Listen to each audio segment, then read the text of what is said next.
അതിർത്തി കരാറിന് ശേഷം ആദ്യമായി ചൈനീസ് വിദേശകാര്യമന്ത്രിയുമായി ഇന്ത്യ കൂടിക്കാഴ്ച നടത്തിയിരിക്കുന്നു. ജനീറോയിൽ നടക്കുന്ന G20 ഉച്ചകോടിക്കിടെ വിദേശകാര്യമന്ത്രി എസ് ജയശങ്കർ ചൈനീസ് വിദേശകാര്യമന്ത്രിയുമായി കൂടിക്കാഴ്ച നടത്തുകയുണ്ടായി. ഒക്ടോബറിൽ ഇന്ത്യയും ചൈനയും അതിർത്തി വേർപിരിയൽ കരാറിൽ ഒപ്പുവെച്ചതിന് ശേഷമുള്ള അവരുടെ ആദ്യ കൂടിക്കാഴ്ചയായിരുന്നു ഇത്. ഇന്ത്യ ചൈന അതിർത്തിയിലെ വേർപിരിയൽ ഉൾപ്പെടെയുള്ള ആഗോള പ്രശ്നങ്ങൾ ഇരു നേതാക്കളും ചർച്ച ചെയ്യുകയും ചെയ്തു. യഥാർത്ഥ നിയന്ത്രണ രേഖയിൽ ആസൂത്രണം ചെയ്ത പ്രകാരം അതിർത്തി ഉടമ്പടിയുടെ ഗ്രൗണ്ട് നടപ്പാക്കൽ പുരോഗമിച്ചതായി യോഗത്തിൽ ജയശങ്കർ തൻ്റെ അഭിപ്രായമായി അവിടെ പറയുകയുണ്ടായി.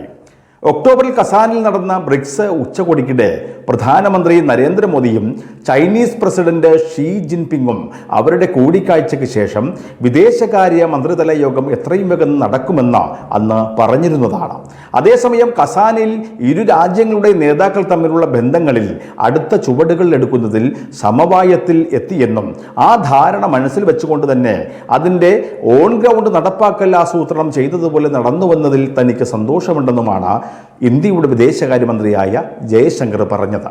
ഇന്ത്യ ചൈന അതിർത്തി പ്രദേശങ്ങളിലെ സമീപകാല പുരോഗതി അത് ഞങ്ങൾ ശ്രദ്ധിച്ചുവെന്നും ഞങ്ങളുടെ ഉഭയകക്ഷി ബന്ധത്തിലെ വിവിധ ഘട്ടങ്ങളെക്കുറിച്ചുള്ള കാഴ്ചപ്പാടുകൾ അത് കൈമാറുകയും കൂടാതെ ആഗോള സാഹചര്യവും ചർച്ച ചെയ്തുവെന്നും മന്ത്രി കൂട്ടിച്ചേർക്കുകയുണ്ടായി.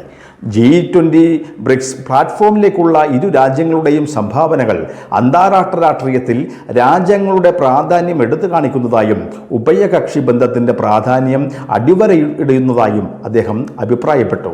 ജയശങ്കർ അതേപോലെ തന്നെ ചൈനീസ് വിദേശകാര്യമന്ത്രിയുമായുള്ള കൂടിക്കാഴ്ചയ്ക്ക് മുന്നോടിയായി ഇന്ത്യൻ പ്രധാനമന്ത്രി മോദിയും ചൈനീസ് പ്രസിഡന്റ് ഷീയും തമ്മിലുള്ള സുപ്രധാന പൊതുധാരണകൾ അത് നടപ്പിലാക്കാൻ രാജ്യം തയ്യാറാണെന്ന് ചൈനീസ് വിദേശകാര്യ മന്ത്രാലയ വക്താവും ഇപ്പോൾ പറഞ്ഞിരിക്കുകയാണ്. ഇരു രാജ്യങ്ങളിലെയും നേതാക്കൾ തമ്മിലുള്ള സുപ്രധാന പൊതുധാരണകൾ നൽകുന്നതിനും ആശയവിനിമയവും സഹകരണവും അത് വർദ്ധിപ്പിക്കുന്നതിനും തന്ത്രപരമായിട്ടുള്ള പരസ്പര വിശ്വാസം വർദ്ധിപ്പിക്കുന്നതിനും ഇന്ത്യയുമായി ചേർന്ന് പ്രവർത്തിക്കാൻ ചൈന തയ്യാറാണെന്നാണ് അവരുടെ വക്താവ് പറഞ്ഞത്. ഒക്ടോബർ 21 ചൈനയുമായി അതിർത്തി ഉടമ്പടിയിൽ എത്തുന്നതിൽ ഇന്ത്യ ഒരു പ്രധാന വഴിത്തിരിവാണ് പ്രഖ്യാപിച്ചത്. ഈ സമയത്ത് രണ്ട് സൈന്യങ്ങളും സൈനികരെയും സൈനിക അടിസ്ഥാന സൗകര്യങ്ങളും താൽക്കാലിക പോസ്റ്റുകളും ഓരോ വശത്തും ശേഖരിക്കുകയാണുണ്ടായത്. ഇതിനെ തുടർന്ന് ഇരു സൈന്യങ്ങളും അതിർത്തിയിൽ നിന്നും വേർപിരിയൽ ആരംഭിക്കുകയും അവർ സ്ഥാപിച്ച ഘടനകൾ അത് ഓരോന്നും പൊളിച്ചു മാറ്റുകയും ചെയ്തു. ഡെപ്സാങ്ങിലെയും ഡെംചോക്കിലെയും സംഘർഷ പോയിന്റുകളിൽ നിന്ന് ആരംഭിച്ച് ഏറ്റുമുട്ടൽ മുമ്പ് ഉണ്ടായിരുന്ന സ്ഥാനങ്ങളിലേക്ക് ഉദ്യോഗസ്ഥരെ പിൻവലിക്കുകയും ചെയ്തു. എന്നാൽ ലഡാക്ക് മേഖലയിൽ ഇത്തരം നടപടികൾ ഇപ്പോഴും തുടരുകയുമാണ്.